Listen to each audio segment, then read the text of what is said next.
बिस्मिल्लाहिर्रहमानिर्रहीम। शुरू अल्लाह के नाम से जो बड़ा मेहरबान नहायत रहम वाला है। अस्सलामु अलैकुम। मुअज़्ज़ज़ नाज़रीन इकराम, हर इंसान ने मौत का मज़ा चखना है। ये दुनिया फ़ानी है। इसी तरह इब्लीस शैतान को भी एक दिन मौत आनी है। वो दिन कौन सा होगा? क्या शैतान को नज़ा के आलम में तकलीफ़ होगी? शैतान की कब्र कहाँ बनाई जाएगी? कितने अरसे तक मौत की नींद सो पाएगा? जब शैतान मरदूद को अल्लाह पाक ने जन्नत से निकाल दिया तो इसने अल्लाह पाक से क़यामत तक की मोहलत मांगी कि क़यामत से पहले मुझे मौत ना आए, लेकिन अल्लाह ताला ने इसे वक्त मुकर्रर तक यानी एक ख़ास वक्त तक मोहलत दी, जिसे कुरान पाक की सूरह हजर की आयत नंबर 36 ता 38 में यूं बयान फरमाया गया। इसने कहा, ए परवरदिगार, लोगों के ज़िंदा किए जाने तक मुझे मोहलत दे। फरमाया, तुझे मोहलत दी जाती है वक्त मालूम तक के लिए।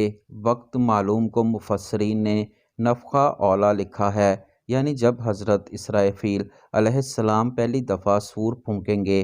क़यामत की निशानियां जब पूरी हो जाएंगी तो मोमिनीन की बगलों के नीचे से एक प्यारी खुशबूदार हवा गुजरेगी, जिससे तमाम ईमान वाले वफ़ात पा जाएंगे। और फिर इसके बाद 40 साल का ज़माना गुजरेगा कि जिसमें कोई बच्चा ना पैदा होगा, यानी हर इंसान की उम्र 40 साल होगी। मुसलमान मर चुके होंगे, इसलिए ज़मीन पर सिर्फ मुशरिक और कुफ़ार रह जाएंगे। आगे तफसीर दर मंसूर जीम 5 स्वाद 71 पर लिखा है कि जब मोमिनीन की वफ़ात के 40 साल गुजर चुके होंगे तो फिर हज़रत इसराफील अलैहिस्सलाम पहली दफ़ा सूर फूंकेंगे, जिसे नफ़ख़ा औला भी कहते हैं। शुरू में इसकी आवाज़ नहायत कम होगी कि लोग कान लगाकर सुनेंगे। फिर ये बढ़ती बढ़ती इस कदर ज़्यादा हो जाएगी कि कानों के पर्दे फट जाएंगे। इनके नथनों से पीप बहना शुरू हो गई और लोग मर जाएंगे। आगे इंसान, जिन, फरिश्ते, यहाँ तक कि शैतान इब्लीस को भी इस नफ़ख़ा औला के वक्त मौत आ जाएगी। नफ़ख़ा औला और नफ़ख़ा सानिया के माबैन 40 साल का अरसा होगा, और ये कि इब्लीस 40 साल तक मुर्दा रहेगा। मुअज़्ज़ज़ नाज़रीन इकराम, अब ये जानते हैं कि इब्लीस की मौत कैसे आएगी और वो ये 40 साल मुर्दा हालत में कहाँ गुजारेगा। इस सिलसिले में हज़रत काब बिन अहबार रज़ी अल्लाह ताला अन्हा की मशहूर रवायत पेश की जाती है।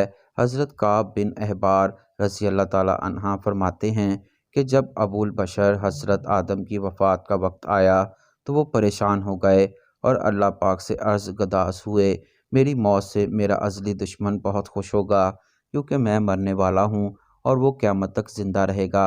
इसी वक्त मलकुल मौत हज़रत आदम की खिदमत में हाजिर हुए और फरमाया, ए अबुल आदम, वफ़ात के बाद जन्नत में रहोगे, जबकि इब्लीस क़यामत तक दुनिया में रहेगा, और फिर क़यामत से 40 साल पहले इसको ऐसी मौत आएगी कि वो पूरी दुनिया के इंसानों जितनी मौत की तकलीफ़ बर्दाश्त करेगा, और फिर जहन्नम ही इसका ठिकाना होगा। हज़रत काब बिन अहबार रज़ी अल्लाह ताला अन्हा मज़ीद फरमाते हैं कि हज़रत आदम अलैहिस्सलाम फरमाने लगे कि मुझे इब्लीस की मौत का मंज़र बयान करो। मलकुल मौत ने इब्लीस की मौत का हाल बयान करना शुरू किया तो वो इतनी दर्दनाक मौत थी कि हज़रत आदम अलैहिस्सलाम अपने आंसुओं पर काबू ना रख सके। लोग हज़रत काब बिन अहबार रज़ी अल्लाह ताला अन्हा से अर्ज़ करने लगे, हमें भी इब्लीस की मौत का कुछ हाल बयान फरमाएं। हज़रत काब इब्लीस की मौत का मंज़र पेश करते हैं। अल्लाह ताला मलकुल मौत से फरमाएंगे, मेरे गैज़ो गुस्से का लिबास पहन कर जाओ, इब्लीस की रूह कब्ज़ करो और इब्लीस पर तमाम इंसानों और जिन्नों से ज़्यादा सख्ती करना। जब मलकुल मौत गुस्से से भरकर बहुत से फरिश्तों के साथ इब्लीस की रूह कब्ज़ करने आएंगे तो जो भी आसमान और ज़मीन में इनको देख लेगा वो मर जाएगा। जब मलकुल मौत इब्लीस के पास पहुंचेगा तो वो धाड़े मार मार कर रोएगा।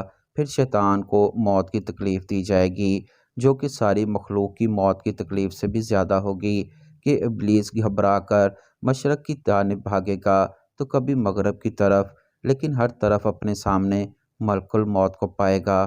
समंदर में छिपने जाएगा तो समंदर इसे जगह न देगा।